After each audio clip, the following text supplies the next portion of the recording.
नमस्कार, मैं आर.डी. भारती और आप देख रहे हैं बिहारी सुल्तान।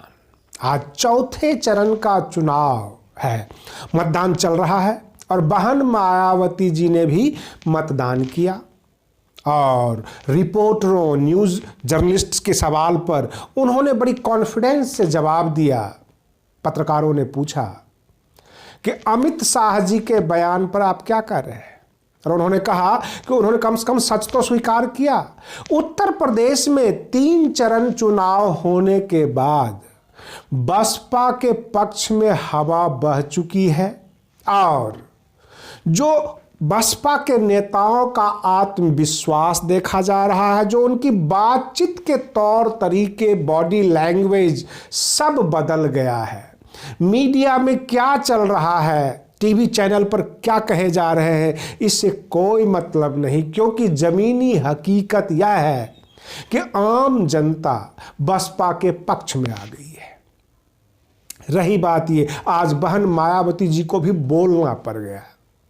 केवल दलित और मुस्लिम ही नहीं, सर्व समाज के लोग बसपा के पक्ष में मतदान करते नजर आ रहे हैं और उत्तर प्रदेश की जनता ने साफ साफ संदेश दे दिया है, आगामी शासन बसपा का चाहिए। बहन मायावती जी को मुख्यमंत्री के तौर पर उत्तर प्रदेश की जनता देखना चाहती है और इसको देखते हुए बहन जी काफी कॉन्फिडेंस में ये जवाब दिया पत्रकारों के सवाल पर कि 2007 से भी ज्यादा अच्छे मत पड़ेंगे इस बार और 2007 का जो भी रिकॉर्ड है उसको दोहराएगी बसपा।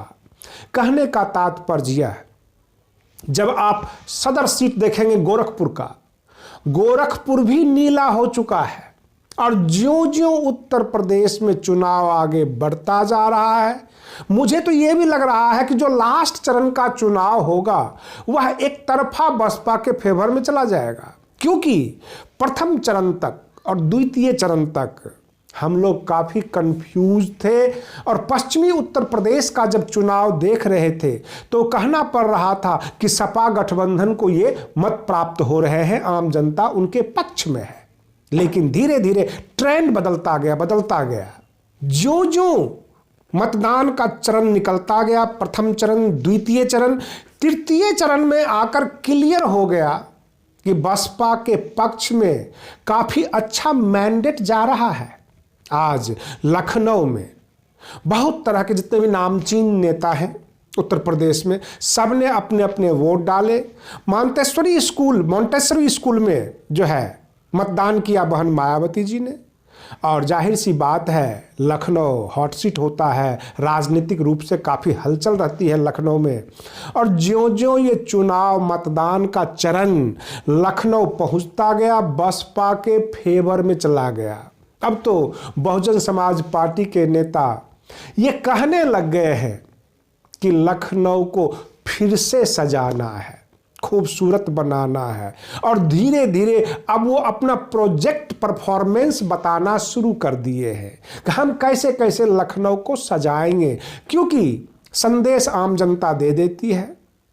जिस तरह से बसपा के नेता 10 मार्च के बाद क्या क्या करेंगे ये सब बताना शुरू कर दिए हैं, आपको अन्य राजनीतिक दल के नेता ऐसा कहते हुए नजर नहीं आएंगे। सब डाउट में है, पता नहीं मतदान किसके पक्ष में जाएगा, कौन चुनाव जीतेगा, कौन हारेगा। लेकिन बसपा के नेताओं को उनके जो मतदाता हैं वो साफ साफ संदेश दे दिए कि आप सरकार में आ रहे हो। कहने का मतलब यह, बसपा सरकार में आ रही है और लास्ट में रिजल्ट ये निकल रहा है कि बसपा सत्ता में आ रही है, बसपा ये सीट जीत रही है, ले देकर बसपा के पक्ष में जाती हुई नजर आ रही है ये पूरा चुनाव। अब देखना यह है कि 2007 में जितनी सीटें बहन मायावती जी ने हासिल की थी उससे कितना आगे बढ़ेंगे। क्या भाजपा का रिकॉर्ड तोड़ेंगे, क्योंकि भाजपा को 325 सीट आई थी, या उस रिकॉर्ड तक पहुंचेंगे या केवल चुनाव जीतेंगे। ये अब जो है बहस का विषय बनेगा। कारण क्या है कि चौथा चरण का आज चुनाव है, 4 चरण हो गए, बाकी 3 चरण का चुनाव बच गया है और 3 चरण के चुनाव पर इन बाकी 4 चरणों के चुनाव का पूरा प्रभाव रहेगा और गोदी मीडिया, बाकी टीवी चैनल्स, पत्रकार सब के सब अब ठंडे पड़ते जा रहे हैं। अब तो केवल एग्जिट पोल का इंतजार कीजिए, जो कि लास्ट चरण के चुनाव के बाद आएगा। हो सकता है एग्जिट पोल में भी ये भाजपा को बढ़ चढ़ कर दिखाएं, लेकिन 10 मार्च को सब कुछ क्लियर हो जाना है। आप बने रहिए बिहारी सुल्तान चैनल पर। हम फिर मिलते हैं अगले वीडियो में, तब तक के लिए धन्यवाद।